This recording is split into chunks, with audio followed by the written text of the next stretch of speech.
All right, hello and welcome to round 6 of the Alicante Open. We are nearing the end of the tournament now, which is good because it has been an absolute nightmare getting up to this point. Entering this round, we had just 3 out of 5 points against dramatically lower rated opposition, so really a pretty bad performance, not just on paper but also in quality of play. 3 out of 5 by itself is kind of a terrible score, given who we were playing, but also probably more than we deserved. We very easily could have given away even more points, especially in round 5 when we offered a draw in a losing position, which fortunately was accepted. And even the game that we won in round 2 was sort of wholly unconvincing. So going into round 6 wasn't feeling great, obviously, but trying to at least, limit the damage a little bit. And fortunately, we were able to do that. We played against another relatively young local player, women's FIDE master Edhara Rodriguez Redondo. We were able to win eventually, but as we'll see, this was a bit of a clown show at some point. So let's get into it. My opponent began with e4. I was expecting all this. This is the first time of the tournament that my preparation was successful past move like 3. And in this position, I decided not to play into the Italian, which I usually do because it offers white many avenues to try to make a draw very quickly. To not only, I guess, through very concrete means, but also even just regurgitating some of the main lines of the Italian are almost impossible to win with the black pieces without a lot of cooperation, because at some moment, white will either play d4 and black will be basically forced to respond with d5, or black will play d5 and white will respond with d4. The entire center liquidates, and it's almost always only white. Like, white usually has a symbolic advantage because the pieces are a little bit better, and people do play these positions for a win, because what else are you going to do in the Italian? As we talked about in the last game, you're generally working with very small margins. And so with the black pieces, you really either have to do something like really radical in just outside of the opening, like giving away the center entirely and playing for like knight h5, sort of kamikaze stuff, which is not sound at all, or deviate earlier before these main lines take effect, which is what we tried to do in this game with the somewhat more unusual but still very solid bishop to e7. Now, this is played very often by a lot of strong players. The point is largely to try to transpose back into the Ruy Lopez, which we'll see can happen in a number of lines. My opponent castled, which is the main move. I did see that she had one game before with the move c3, which is a pretty large inaccuracy this early, because after, for example, castles, now we get to play d5, which is the move that our opponent played against us in game 1, but with the bishop much better placed. In game 1, we had this position with our opponent's bishop on c5, which offers white many more opportunities to harass it with d4 at some moment. Also exposes us to tactics with knight takes e5 and then d4.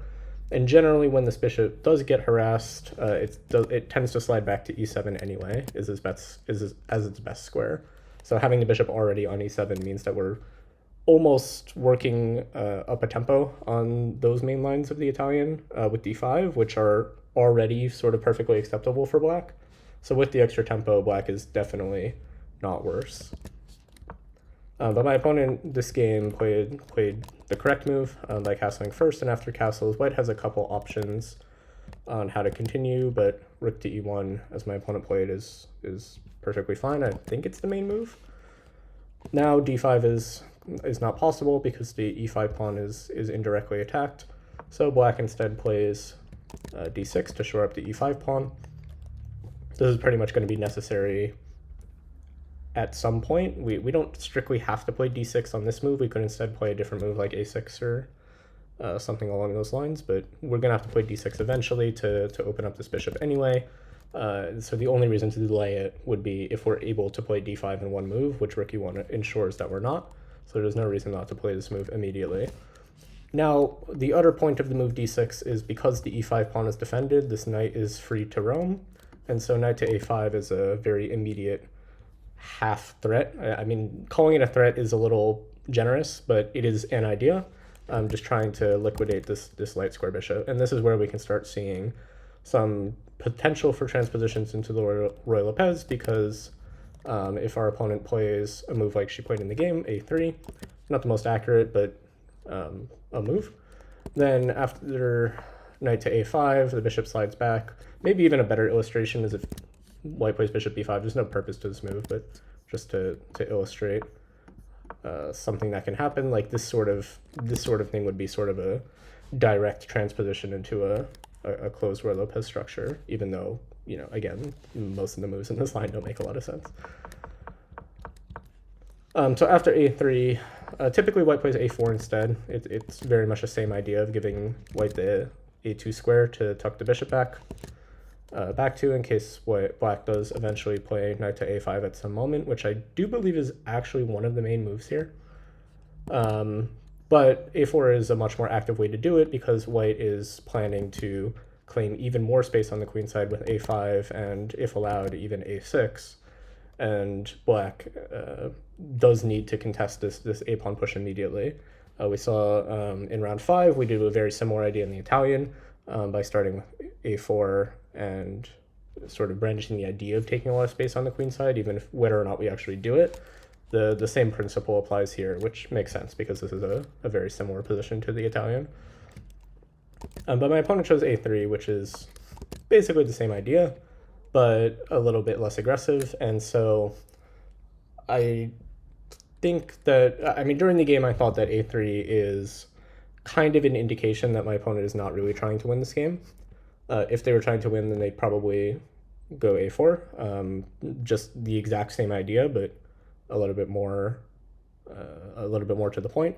So I suspect that a3 was an attempt to just keep everything solid, not allow any complications, and keep the game very, very stable, trying to just force a draw like as quickly and as safely as possible. I don't know if that's actually the case. I think probably during the game I was overreacting a little bit because, again, it's been a very, very rough tournament, and I was in a must-win mindset right now, so I was kind of catastrophizing everything. It's very possible that my opponent just like thought this was the best move, so this is what they played. I don't know.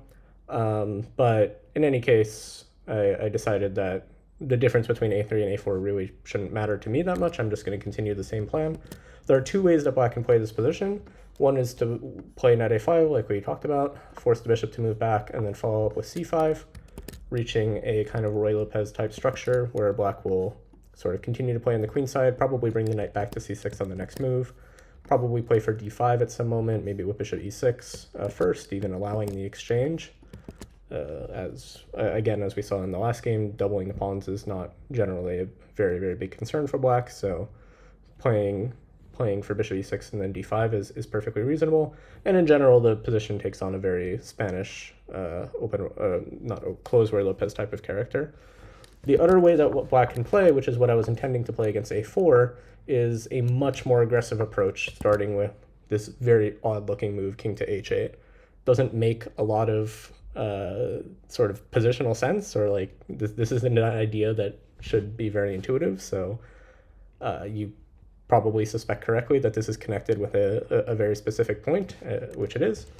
Now, if white plays the move c3, which would be not only very sensible, trying to expand control of the center in both Italian and Roy Lopez style with d4, it's also basically the only way to play for an advantage, or any real advantage, so this is what theory mostly concerns itself with. This is kind of illustrating one of the issues with being in like must-win situations with black.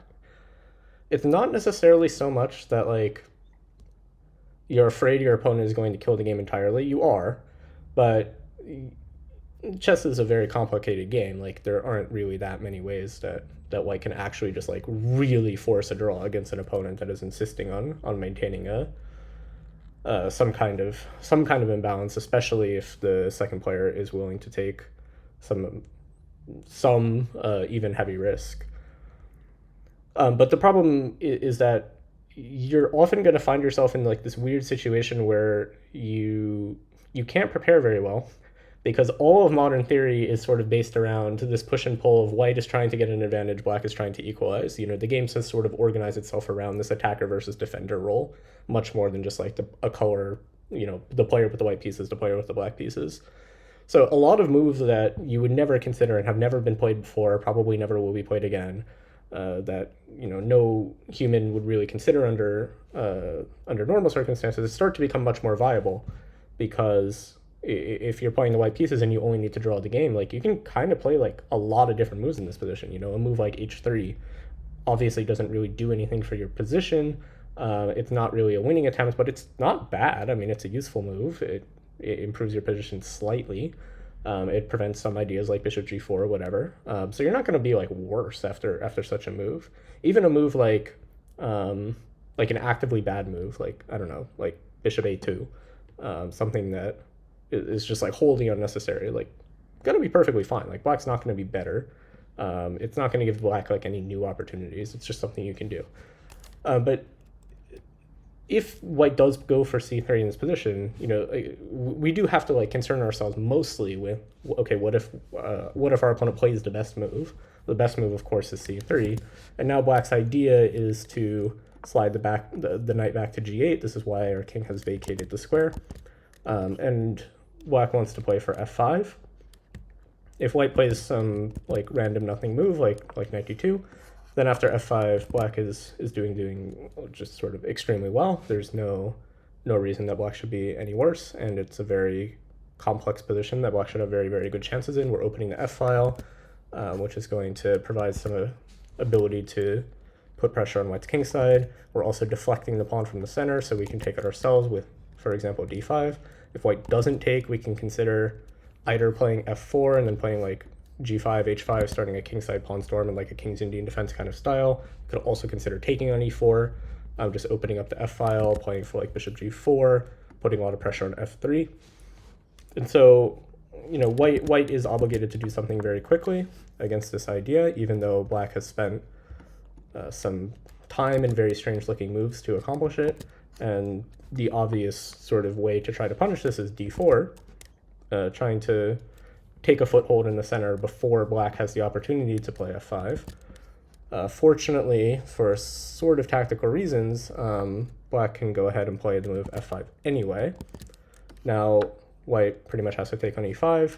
If we take back, then white is basically winning. This structure is extremely bad for him, because this pawn is now isolated, going to be very, very weak for the rest of the game. White has very, very good control over the pawn immediately in front of the isolated pawn, and also now that the position's opened up, these moves that we've wasted several tempi, and we've also undeveloped our piece, start to feel very, very relevant. So this position is extremely promising for white. We're not going to go into that. And after DE, the point is that if we take on e4, rook takes e4, again, we're not taking on e5, but we're actually going to be sacrificing in exchange. And the tactical point here is that white cannot recapture with the queen because of this fork of the rook and the bishop. This forces white to take with the pawn, and then after, for example, bishop f5, rook back to e1, knight takes e5, black has tremendous compensation for the exchange. White's king is very exposed, completely battered. The entire queen side for white has not developed just yet. And in general, I mean, it's an equal position. There are many, many games in this sort of line. White scores perfectly fine. It's not like black is winning by any means, but objectively this is about equal. Both sides have dynamic, very, very dynamic chances. And this in my mind is like exactly the kind of position that you want when you need to find a complicated fight. Usually the pawn, of course, is on a4, as we talked about, instead of a3, but here it doesn't make so much difference. So this is the sort of move. This is the sort of thing that I was hoping for, and so I was very disappointed when my opponent played the much simpler move, knight to c3. Again, this is like one of these moves that is clearly not going to be the best. Like, I don't think either of us were under the illusion that knight to c3 is a good move in this position, because it does not assist white's ideas of playing c3 and d4 at all. White is not really contesting for the center, and if white is not taking the center in this a position as symmetric as this, there really isn't any reason for white to have an advantage. And in many ways, this is actually an actively harmful move for the same reason. Like, white is now never going to be able to play c3 and d4, at least without quite a bit of preparation, like moving this knight away, maybe knight d2, maybe knight d5, but it's going to take a lot of time. So knight c3 is not really playing for an advantage, per se. It's just trying to aim for a very, very stable, risk-free equal position. And this has 2 points. One, obviously, white is probably going to be happy with a draw, as a significantly lower rated player. Not like that much lower rated. It's not that big a gap. 180 points is a lot, but it's not like it's not quite the level where you're always going to be like fist pumping, like thrilled to make a draw with the white pieces. But it's at the point where like you're not going to be upset by it either. And then the second point is that my opponent's probably aware that I consider this a must-win game, given how poor a tournament it's been up until this point, and having basically no points in the tournament, you pretty much have to win every game from here on out. So she's probably well aware that I am going to be obligated to deviate at some point from the best moves. I'm going to have to play something that introduces a lot of risk into the position just to try to keep chances alive. And then white can gain like a not only an advantage but a very serious one. Knight c3, for as much as I've been lambasting it as like, oh, it's not a good move. It is kind of playing for a draw. It blocks c3. It doesn't play for the center. It doesn't advance any of white's ideas. Like, it does put a piece into the game. Like, c3 is a perfectly reasonable square for the knight. If I allow it to go to like d5 uncontested, it's going to be very well placed there. And so as a psychological move, it makes a lot of sense. Saying, okay, like, you can equalize if you want. We can make a draw, or you can play something like really bad. And like, if you do something really bad, like if I play c3 and you decide to do something really bad to make it complicated, it's maybe only like 0.4, 0.5, like some small advantage for white. But if I play knight c3 and you do something bad to make it complicated, it might be like much higher, like +1, +1.5. And so it's kind of throwing down the gauntlet and saying like, okay, I know you want to win this game. Like, how badly do you want to do it? Like, are you willing to walk into a borderline losing position in order to accomplish it? And the answer in this case was yes. I played knight g8 anyway, again intending f5. If I wanted to equalize, then bishop g4 is pretty much just liquidating the game on the spot. Because white has played knight to c3, black is now able to plant a knight in d4, and black is pretty clearly going to have no problems if there's something like, I don't know, h3 takes, knight d4, queen is forced to come back, c6. This should be very, very comfortable for black. Not going to have any real problems, but also never really going to be better. White having the two bishops in a very symmetric, stable position. This is not really a try for an advantage. So I chose king h8 knight to g8 instead, playing for f5 to try to imbalance the position a bit. This pretty much forces white to play d4. I mean, it's not like objectively forced to play d4, but given the way that white's playing, d4 is sort of a logical extension of the same idea. It wouldn't really make sense to play this way and then play f5, then allow f5 with no consequence, and then hope to play just the resulting imbalance position. So d4 I expected. Now bishop g4 is basically obligatory. We don't really get a choice anymore. And then my opponent took on e5, which kind of confirmed my suspicion that white is not really playing for an advantage here. Not that d5 is a bad move. I mean, probably even objectively, it's just fine. Like, white might still have a bit of an advantage here because we played knight to g8. But I mean, it's pretty clear that white is basically offering the opportunity to end the game immediately. After bishop f3, queen f3, knight d4, queen either d1 or d3, doesn't necessarily matter. Take on e5. Black is probably just fine. White still has some advantage. I mean, there's the advantage of the two bishops. Pieces are reasonably okay placed. I mean, this knight on c3 is still quite bad because black will play c6 and restrict it quite heavily, but it's not going to be like any kind of serious advantage in general. Black will have a very, very, very difficult time trying to win this position. So instead I went ahead and took back on e5. This does allow white the opportunity to exchange the queens, which generally not ideal when you're trying to play for a win. But after the exchange of queens, it's actually a little bit awkward for white to deal with the fact that we are threatening to dismantle the pawn structure entirely. White now has to make the choice of do we make a slightly passive move to prevent that entirely? Like, for example, bishop to e2 was one of the main things I was considering. Or do we just allow it, play bishop e3, say, okay, take on f3 if you want, but this at least introduces some imbalance into the position where black can eventually hope to, for example, take on f3 and then eventually land a knight on f4. Very, very slow positional kind of game, but something that black can maybe work with.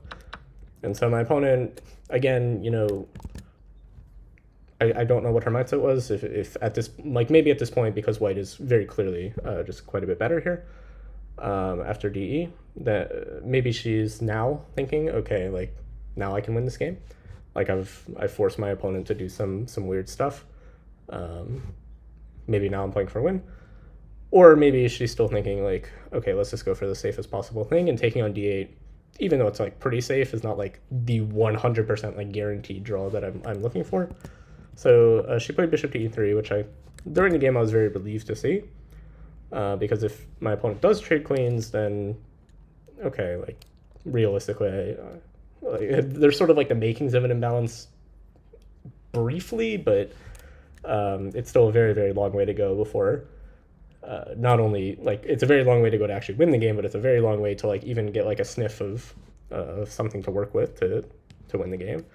Bishop e3, I thought, okay, I mean, at least I have the option now of keeping the queens on.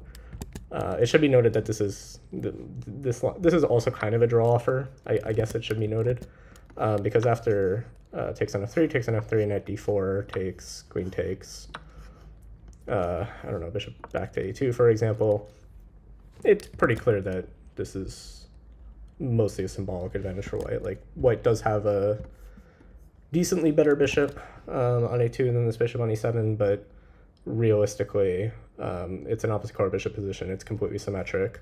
It's very unlikely to that white has any real advantage here, but also this is obviously something we can't go for in the shoes of trying to play for a win with black.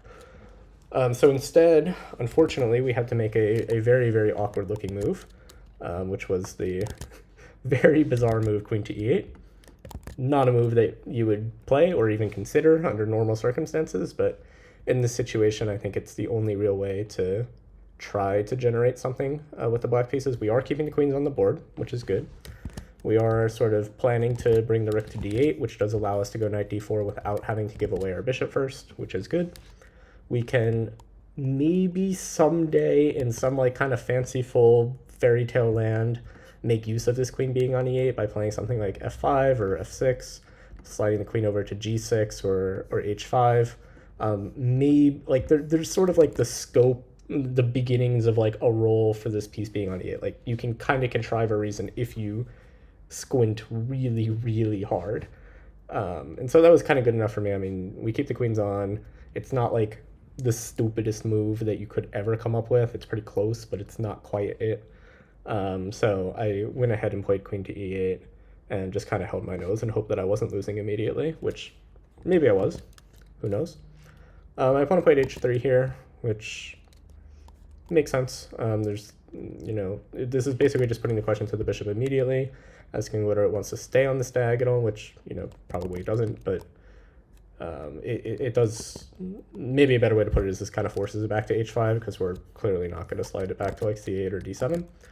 And this has a few effects. One is that this dream that we had with f5 will never come to fruition, because if we ever play f5, white will be able to take and play g4, which will fork whatever has landed on f5 and this bishop. For similar reasons, we can't really play like f6 and queen to g6 because g4 will trap the bishop.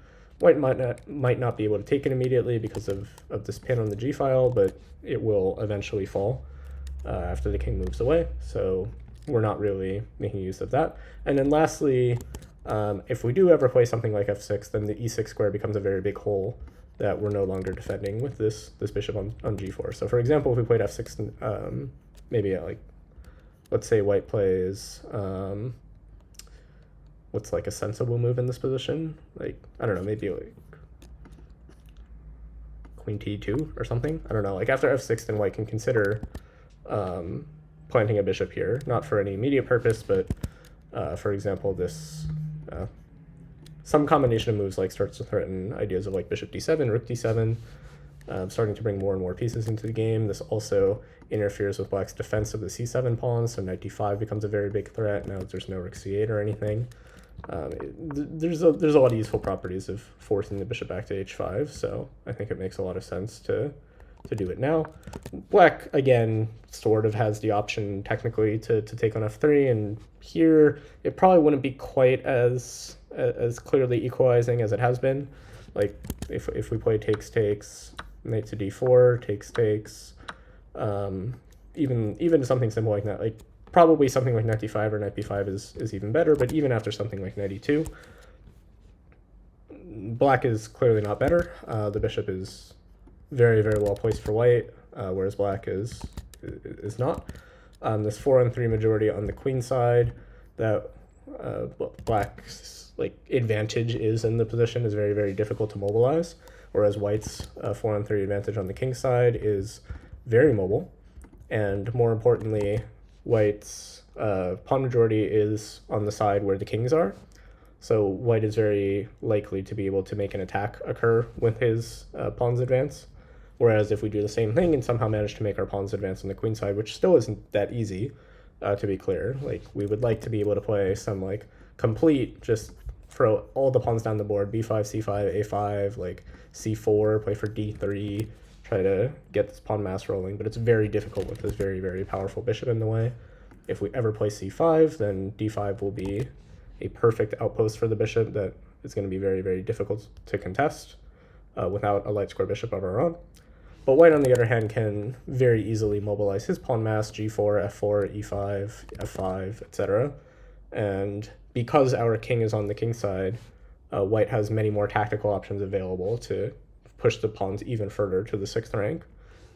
For example, like if we play f6 at some moment, even if it sacrifices a pawn, it's going to be blowing open white's king shelter, or black's king shelter, so it's probably worth it.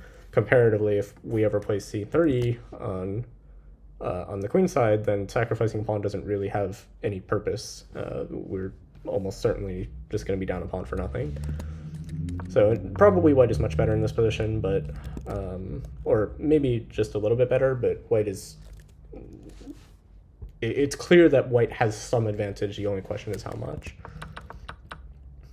But this is a moot point anyway, because it's clearly not a position we can go for, so I played the move bishop to h5. And here my opponent surprised and relieved me with the move knight to d5, which I don't think makes a lot of sense. It does obviously immediately attack this pawn on c7, which has an immediate threat attached. So it's probably the most active move that you can do in this position, but this is not a real threat. Black can defend it very, very easily and very, very comfortably, and more importantly, black can defend it in ways that make moves that we pretty much already wanted to make. We would like to have transitioned this knight to e6 anyway. We would like to play the move c6 anyway. And once we do those things, white is going to have wasted some time bringing the knight to d5 and then probably having to go right back. And also black gets to improve his pieces in the interim. I was expecting something much more like maybe g4, bishop g6, just like queen e2, for example, playing it a little bit slower. It's a little bit unclear what black's plan here should be. We're never gonna, we would like to be able to play like rook d8 and knight d4. If our rook was already on d8 here, we would feel a lot better, but we don't have time for that. White is coming to the d file very, very quickly. And so it's kind of hard to suggest a move, to be honest. Knight d8 to e6 is not really a thing. It's not even actually that much better placed on e6 in this particular position, but also once it gets there, it can just be taken off the board, plus we actually do need to be defending this pawn. So I honestly don't know what I would have played in this position. Probably, well, actually, I really have no suggestions. We have to probably start considering some like really weird looking moves, like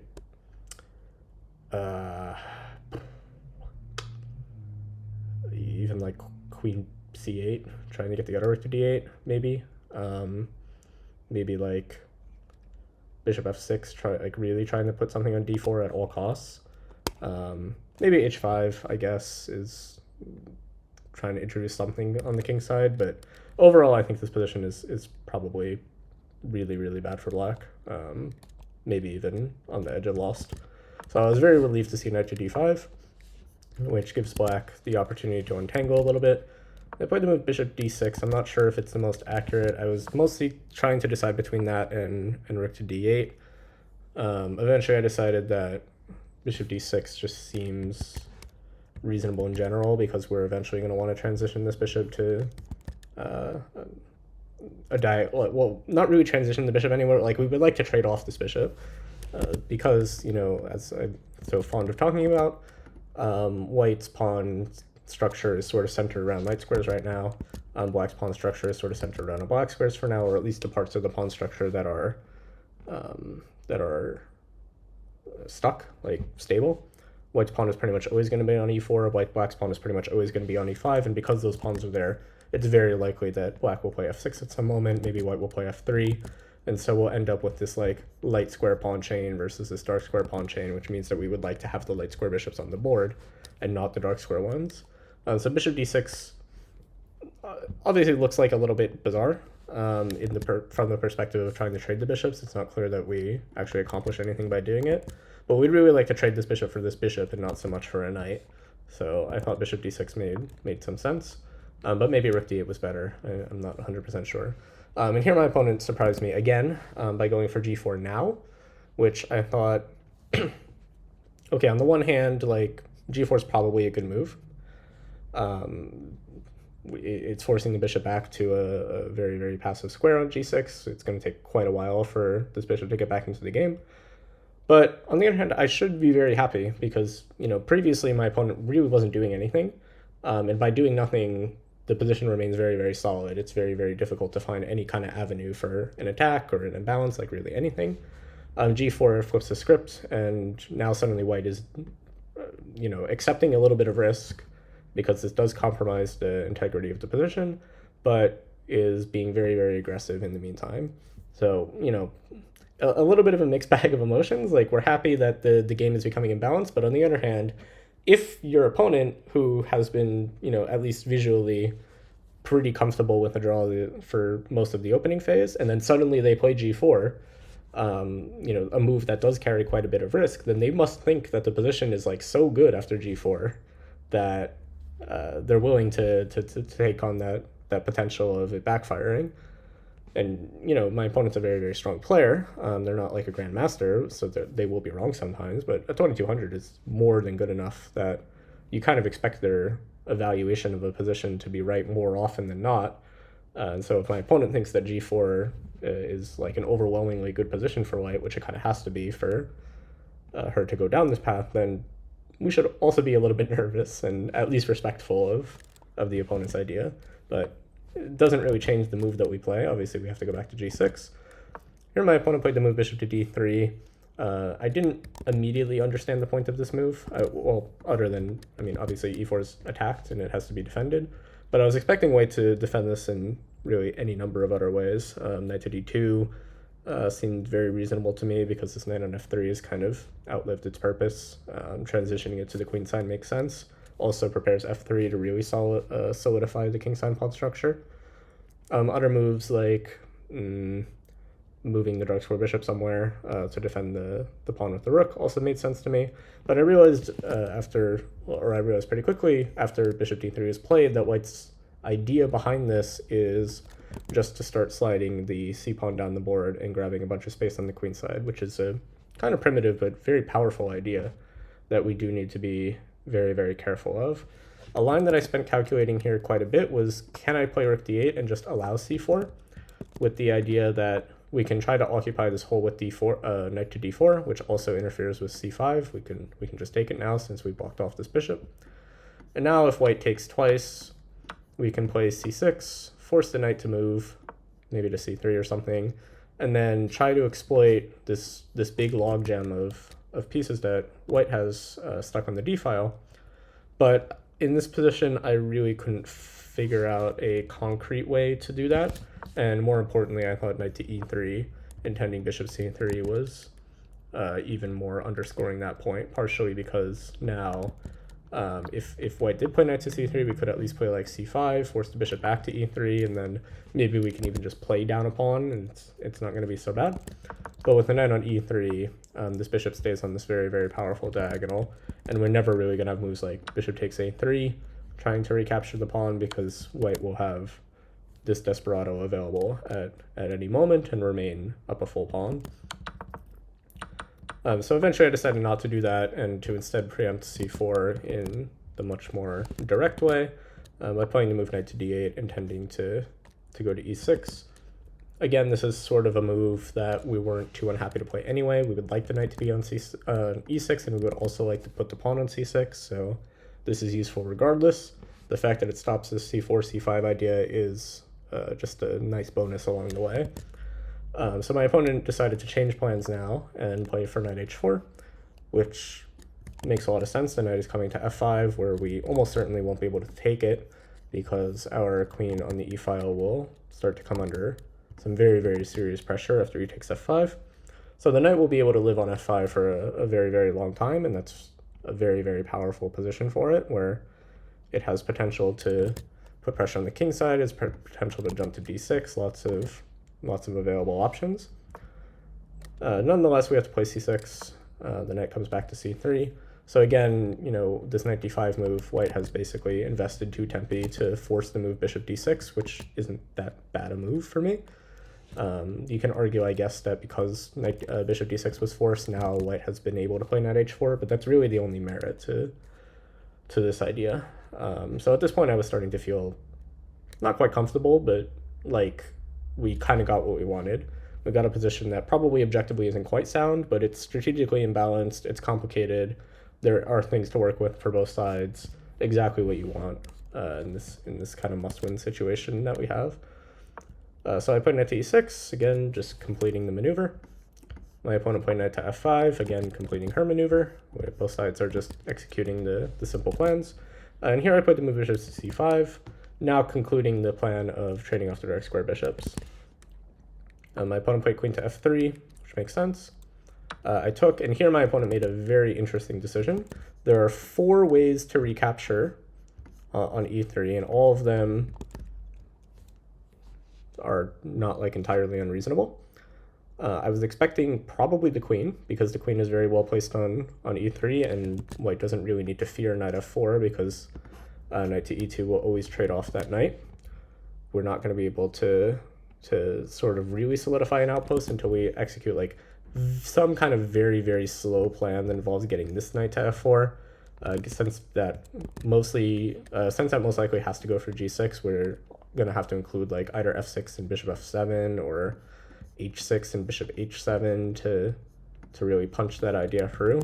It's very slow and very unlikely to be uncontested, because again, there's always these like annoying knight d6 ideas in the air. So I was definitely expecting queen takes. What I was least expecting was the move that my opponent played, which is f takes on e3.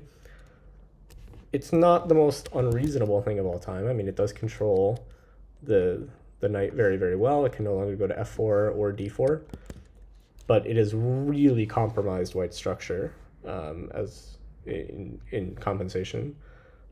So I was extremely happy to see this. Not so much because I thought it was bad. I mean, I definitely think there's logic to it.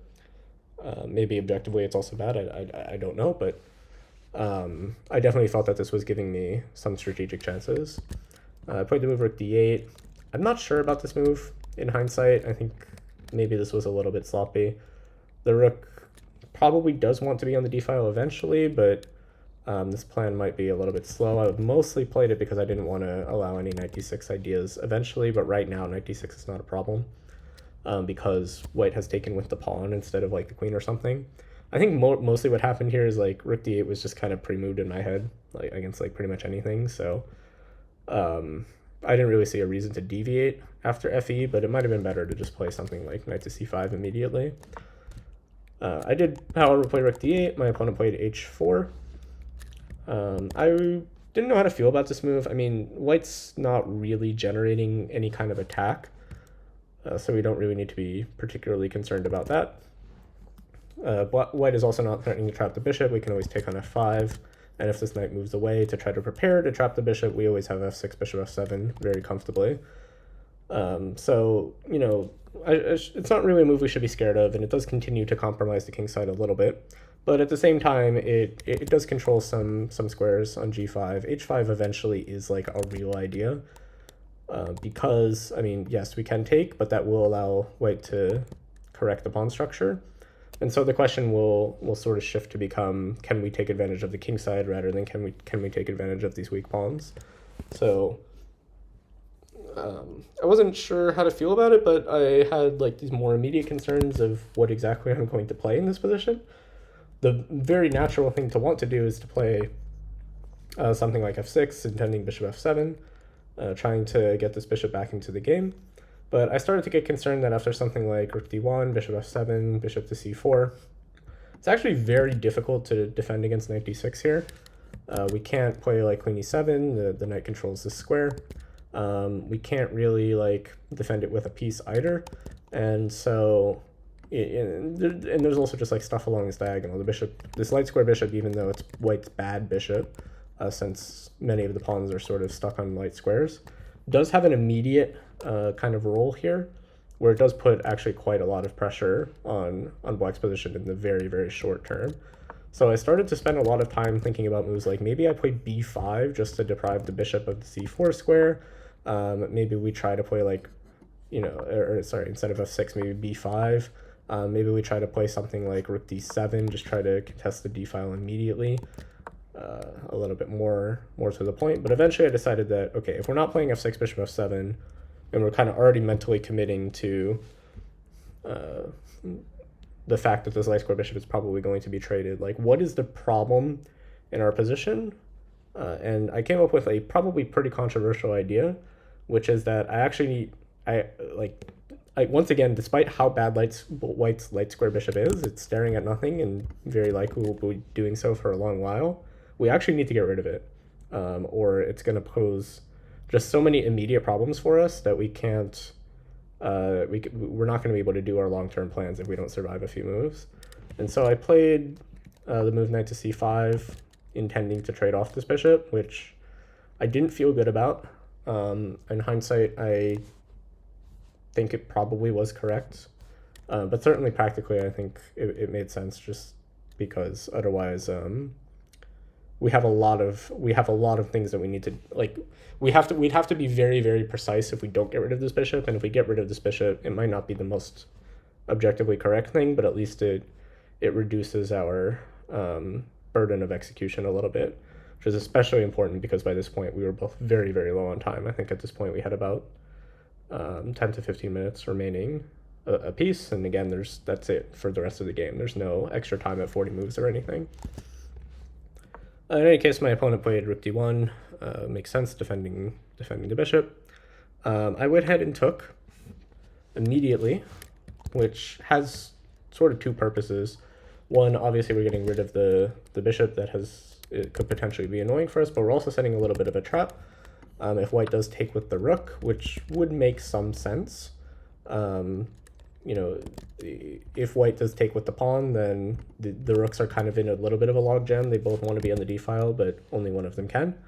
And so trying to exchange the rooks makes a lot of sense. Black's rook is not really able to enter the game, but there's a tactical problem, which is that after takes, and queen d8, we have a very unusual pattern where we're forking both the d pawn and the h pawn. The h pawn being under attack because we'll first insert bishop takes f5, and white is actually just losing a pawn here, and we'll face a very, very unpleasant defense in the endgame, trying to, like, there's not going to be any compensation for it, it's just a pawn. My opponent foresaw this to her credit and took with the pawn. So now because we've liquidated light square bishop, we are free to pursue our plan of f6 and bishop f7 without having to worry about any knight hop to d6, and without having to worry about anything being contested on this diagonal. My opponent played h5, and this is probably the most critical moment of the game. What black is faced with the decision now of, do we take this knight or do we slide back to f7? And this is where I spent almost all of my remaining time, because this is, again, a very, very important decision to be made.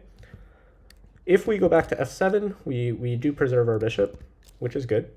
Our bishop our bishop is actually very, very powerful in a position like this because, again, even though it's not like a light square bishop versus light square, like one good, very clear good bishop against one clear, very bad bishop, we are sort of in a situation where we have a very good bishop against also a pretty good knight. But the bishop is still, I think, a better piece because we have a lot of targets in white's position that are all sort of reachable by the side square bishop. And the knight is, if we compare it to, for example, the knight on f5, the knight on f5 is visually very well placed right now, but it doesn't have a lot of maneuverability. It takes a long time to sort of get back to defend, like if the knight on f5 was needed to defend the pawn on d3 at some moment, it would take like 4 moves for it to get there, whereas the bishop would only take like maybe 2. If the knight somehow is defending d3 and then needs to get back to defend g4, it might take another 4 moves, whereas the bishop only takes 2. Stuff like that. So preserving the bishop in principle makes a lot of sense. Conversely, if we take on f5, the merit to this would be that we immediately have some issues in white's position because there's a very, very big hole that has been created on h5 that has been created on g5 by this move h5. So white would probably take with the e-pawn, giving the square for the knight. And after, for example, knight to h6, knight to e4, knight to f7, white is temporarily controlling g5, but it's not going to be that easy to deal with this pawn. It's basically backwards, essentially, because if it ever goes to d4, then after the exchange, it will become an isolated pawn, and black can just sort of start to load up, rook d5, queen d7, utter rook to d8, just triple on the d file, and hopefully just go take this pawn safely. I did feel during the game that this kind of endgame would be very good for me. Notably, our king is actually very, very safe after something like h6 and king h7, so we're not really worried about falling in or any kind of attack, which means we can kind of pursue this plan of punishing the d-pawn without any real consequence. But I wasn't sure how good. Generally speaking, in chess, you need more than one weakness, especially in an endgame, to win the game. And right now, white only has the one weakness of the d-pawn.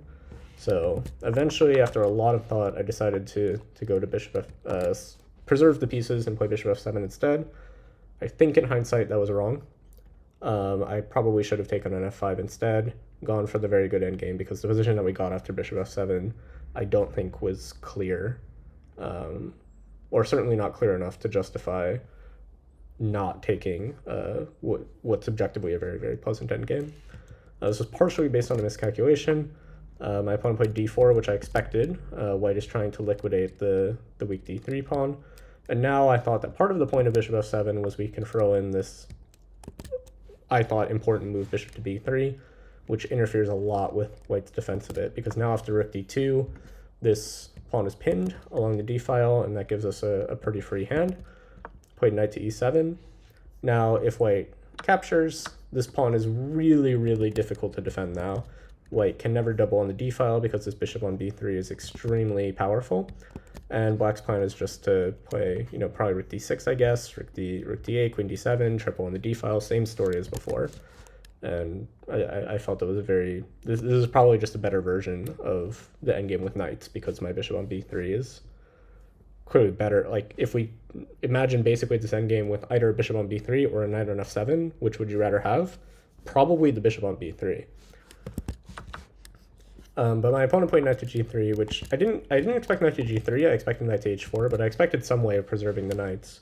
And then I continued the plan, rook d6, just trying to triple on the d file once again. And my opponent played knight to f5, which I wasn't expecting obviously I'm not really going to expect this move, because the knight moving away from f5 and then immediately moving back is clearly visually a bit strange. But I also wasn't expecting it because I thought it was just an immediate blunder. Because if I take, then if white takes back with the e-pawn, then we're taking on d4 using the pin on the e-file. And if white takes on with the g-pawn, then we can slide the bishop back to f7, and there's not really a good way to defend this h-pawn. The rook can't go to h2 because it's needed for the defense of d4. So that really only leaves the queen, but that's, not great. And also, we have a very, very similar idea where g4 just becomes indefensible. So when my opponent played knight f5, my immediate reaction was, okay, thank God, like, the game's over. I can take on f5, I'm winning a pawn. There's still going to be a little bit of work to do, but the position should more or less play itself. But my opponent very quickly took back with the e-pawn, and I realized that she had a tactical idea in mind here, which is that if I take on d4, then after knight to e4, this sort of breaks the pin along the e-file while also attacking the rook. And because of this sort of unfortunate placement of it, we don't have bishop d5. After takes on d6, white is attacking the queen as well. So we're forced to move the rook back, and then white can very comfortably just take on d4 with a probably not worse position. So, but I spent a lot of time here. This was basically where I spent all of my remaining time. I think I was left with maybe like 5 minutes for the rest of the game after this. Because the position like isn't dead just yet. This doesn't end the game. We still have this very, very annoying pin on the d-file, and so if we can find the right way to organize pieces around it, white is still going to be really hard-pressed to defend all the pawns. And I think my solution was not correct, because again, it was based on a miscalculation. I think probably the right approach here is a very odd-looking move, rook d7, which I considered during the game briefly, but not super seriously. And the point of this move is just that e takes d4 is once again threatened now because the tactical option of knight to e4 is removed, while rook d7 also preserves this pin along the d-file, which is very, very difficult for white to deal with. And the reason we go to d7 rather than d8 is because now queen d8 is available to put even more pressure along the d-file. Basically, the premise here is that we are abandoning the idea of tripling on the d-file, but we actually don't need to. We only need to double on the d-file to win the d4 pawn, because it's very, very difficult for white to organize a defense of it. Notably, we can, after queen d8, we can also slide the queen to b6 to attack the pawn from the side, which allows us to double the rooks along the d-file. We don't need the queen there as well. But instead, I played queen to d7, or queen to d7, I guess is the right emphasis, because I thought that this was just concretely winning. d4 can't really be defended, so the only move for white is to play knight e4. And now after bishop d5, I thought that once again we're just simply winning because white can't do anything. White is completely paralyzed. We can follow up with really anything we want. I mean, even just like h6, king h7. And then eventually at some moment we're going to go ahead, take on e4, force the queen to take on d4 at some moment when the pawn is forced to take back, play rook d8, force rook d1. I guess we can make some of these moves, like if white is just passing in the meantime, we can improve our position first, whatever. And then eventually we're gonna reach a position that's something like this. And after takes, we can play rook to d5, which is important to deprive the pawn of this square, and now we're threatening the unstoppable c5, after which we just pick up the d4 pawn in the game. So a very slow plan, and one that is a very unusual pattern, because this is not really a position where you expect there to be like a complete paralysis of white's forces. But in principle, this is correct, except for one very important detail, which I somehow overlooked, which is that I thought that white is unable to take on e5 because we have tactics. We take on e4. White can't just immediately take back because the rook is hanging. And if white takes the rook at this point, like the queen is, if white takes the rook at this point, then we can take back with the queen. And after takes, we emerge up a piece. But what I somehow missed is, once again, something very elementary. One of the big themes of this tournament is that I'm really missing like really, really elementary moves in very, very complex positions, because I think I'm just kind of overthinking a lot of lines. I completely overlooked that white can simply take the bishop here instead of the queen, and now now white is perfectly fine. This is the position we reached nonetheless. At this point, we both had very, very, very low time. I took with the pawn, and at this point, obviously, like, it's clear that white is not worse. Probably white is even a little bit better because the pawn structure is a little bit better. But I was still like reasonably confident because this is probably an easier position to play with black in mutual time pressure. White's king is a little bit weak. We have very clear ways of trying to get our pieces into the game. We have control of the only open file in the position. And even if we end up hanging a pawn, like if white somehow manages to organize her forces and go ahead and take the e5 pawn, we're probably not going to lose. We're probably always going to have like some kind of perpetual available. So I was I was pretty confident that at least I wouldn't lose this position, and I was playing largely without risk from a practical perspective, even though objectively white is probably very, very slightly better in this endgame if played perfectly. My opponent played move queen b4. I was mostly expecting g5, after which I was intending h6 to try to buy myself a little bit of space, and then after g6 play the move queen to f6. We're threatening the f5 pawn, but we're also threatening the h5 pawn indirectly, so this is not the easiest thing for white to deal with, especially with very, very little time on the clock. So my opponent instead played the move queen b4, trying to simplify the position and get the queens off.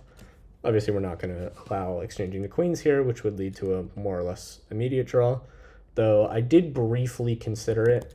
This endgame after takes rook d8. If my pawn was on h6 already, I might have gone for this, because this is actually not that clear that it's an immediate draw. Like if my king has the opportunity to run around to g5, we still have control of the only open file in the position. White can't really do anything on the queen side because the double pawns don't offer white the opportunity to try to break the structure a little bit. But in this position, now g5 it's not really an attacking move, but it does just sort of keep the integrity of the structure together. And this I felt I'm probably never going to win, even if I somehow win a pawn, like rook d2, and like somehow I manage to safely take one of the b pawns, maybe even both of the b pawns. My king is going to be very, very hard pressed to join the game, and very likely what will happen is white will manage to create a very powerful passed pawn on the king side that demands constant attention. So I decided to keep the queens on instead with the move queen to d8. This in some sense is a tactical solution as well. If white takes on b7, then we have queen h4, attacking both the rook and the pawn, at which point we are both winning the pawn back, but also sort of starting an attack on this very open king. So my opponent instead tried to start contesting the d-file with rook e2. Here she actually offered a draw, which I wasn't really going to take, but I think this is probably similar to the conclusion of the last game that I was talking about, where you offer a draw not because you think your opponent's going to take it, but because you want to just, make your opponent think like 30 seconds, 40 seconds more than they would have. It can be quite relevant when you both only have like 3 or 4 minutes. But instead, I don't. This didn't actually work really. I was never really considering taking the draw here. I was very clearly still trying to win. And the way that I tried to do this was to start with this interesting move a5. It doesn't really do much, but it does basically tell my opponent, okay, you can't have everything. Your queen right now, it's doing a lot. It's attacking this rook, which holds this queen at bay. It's attacking this pawn on b7. It's also preparing for rook d2. But a5, like, I'm hitting your queen. You need to pick something to give up. You can have 2 of those 3 things. You can't have all 3. You're either going to have to abandon, letting my queen out, or the d-file, or the attack on b7. Pick one. Unfortunately for me, my opponent picked probably just objectively wrong, and went ahead and took this pawn on b7, which is very, very risky, because now our pieces are starting to come to life. Played queen h4. I think queen g5 is probably the same thing. Either way of attacking g4 works perfectly well, because it pretty much can't be defended here. If white tries to really hold this pawn with rook g2, then we're able to bring the rook into the game with rook d8. This mate is more or less unstoppable at some moment. White's king is not long for this world. So my opponent played queen c6, which makes sense, trying to bring the queen back into the defense. Takes. And now we took on h5. It's very important to take on h5 and not f5, because if we took on f5, white would actually be able to enter this pawn endgame, even though, it looks a little surprising that white can do this, because we're holding the queen side together with just 1 pawn against 2, so we're effectively up a pawn in this pawn endgame. But white's king is so active that we don't actually have time to make a passed pawn on the king side before it comes and collects everything. White is probably actually winning this pawn endgame.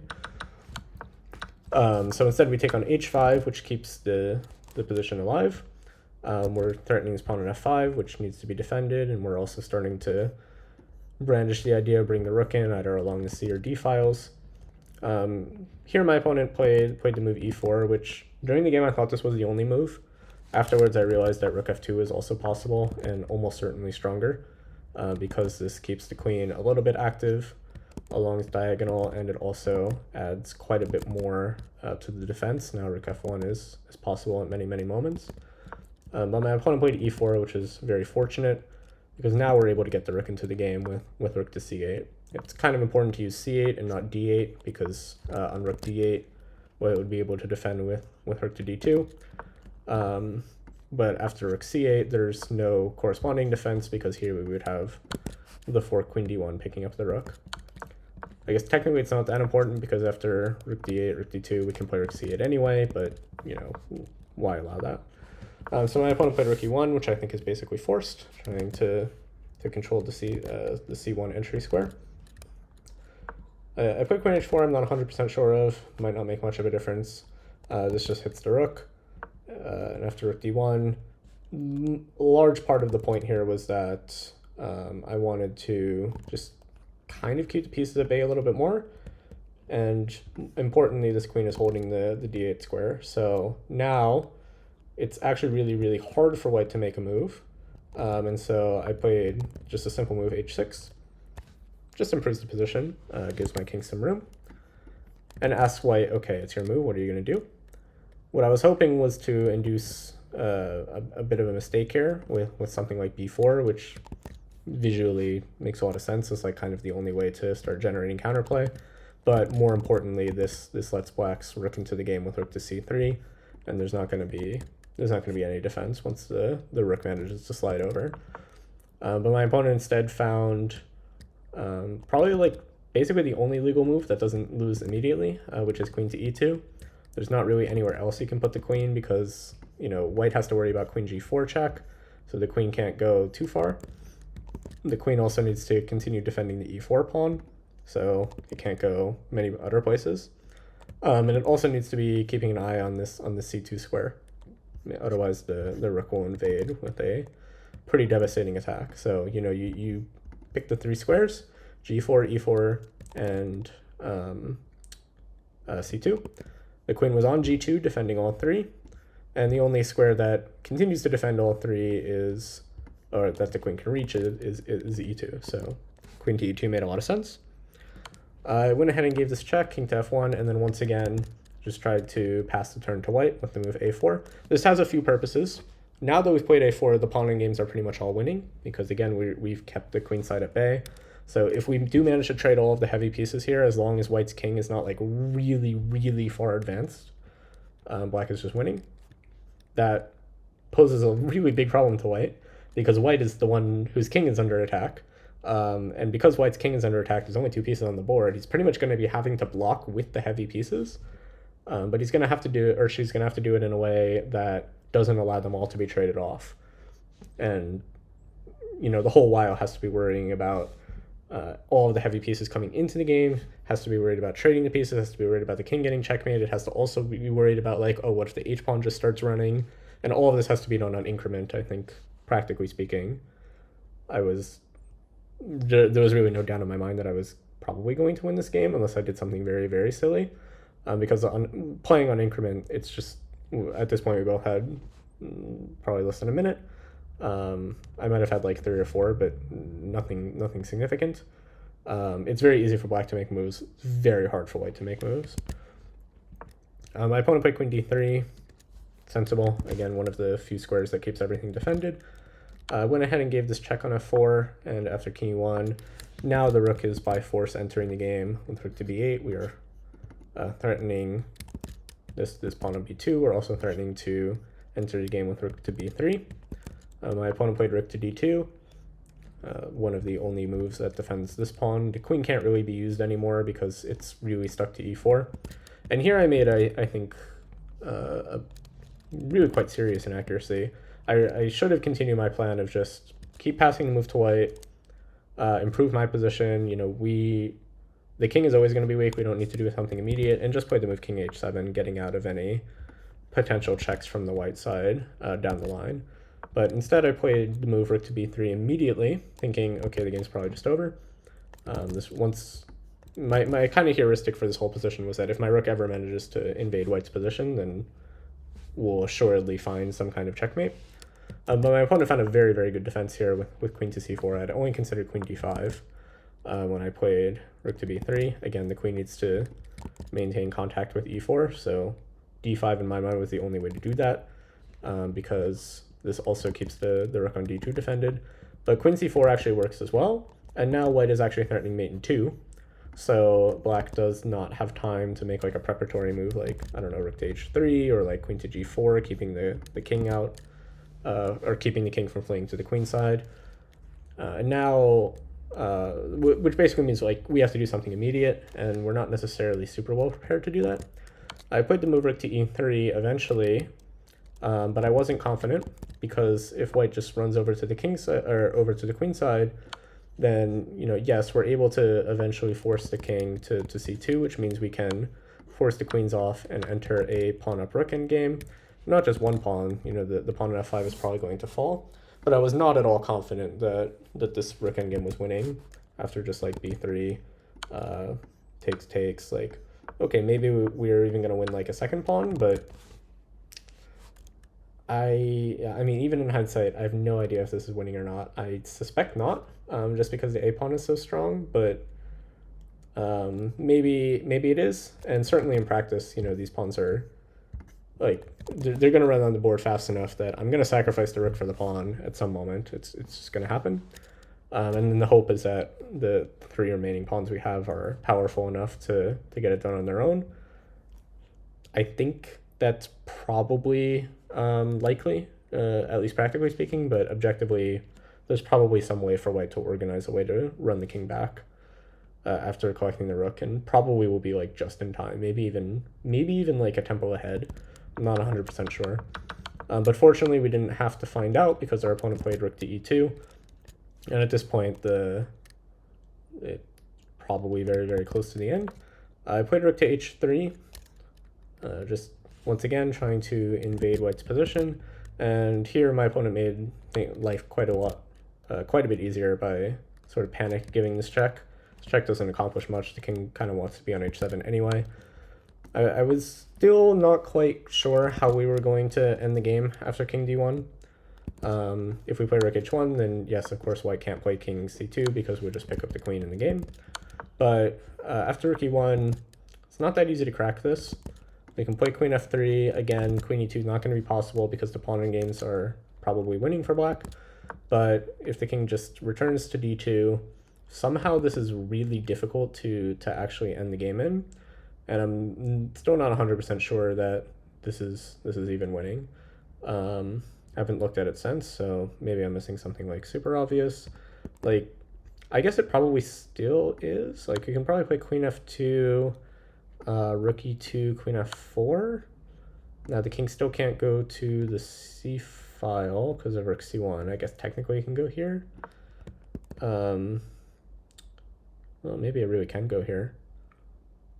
Still not that easy. I was gonna say if king d3, then we have rook d1.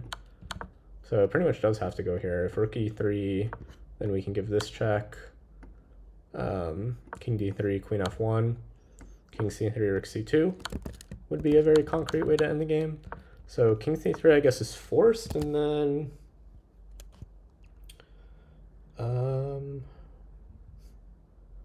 still not 100% over. Yeah, I mean, I still don't see an immediate win here. Maybe there is one, and I'm just stupid. Maybe I might flip the engine on here, and it's mate in 3. Let's see.